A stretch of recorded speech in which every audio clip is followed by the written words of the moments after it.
viens quand même dans une ville qui est assez emblématique de l'engagement en faveur du logement et qui a su mobiliser au travers de son maire eh bien, tous les programmes qui aujourd'hui sont les programmes phares pour accompagner la transformation des quartiers en rénovation urbaine, apporter de la mixité sociale, une offre de logements sociaux de qualité, de l'accession à la propriété, dans un quartier qui était peut-être un quartier qui se sentait un peu à l'écart, un peu à l'abandon, qu'on a reconnecté au reste du territoire et c'est bien ça la rénovation urbaine et c'est ce que je suis venue visiter. Je suis aussi venue visiter un maire très engagé dans la rénovation thermique de l'habitat. On a entendu plein de petites expériences qu'il faut pouvoir relayer, prendre en considération. Donc en fait, le meilleur moyen pour moi de ne pas trop m'éloigner des besoins du territoire, c'est d'y venir.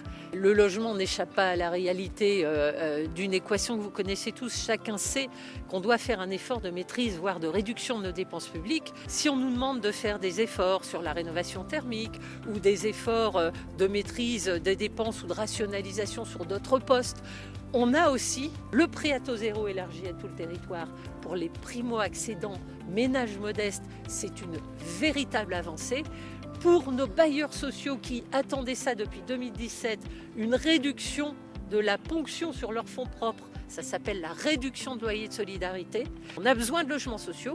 On a besoin de logements privés parce que sinon on n'est pas au rendez-vous de tout le monde. Il faut redonner une attractivité pour ceux qui font l'effort d'investir dans la pierre pour faire du locatif abordable. En tout cas, c'est ce chemin, c'est cette étude, c'est cette mission qu'on voudrait creuser.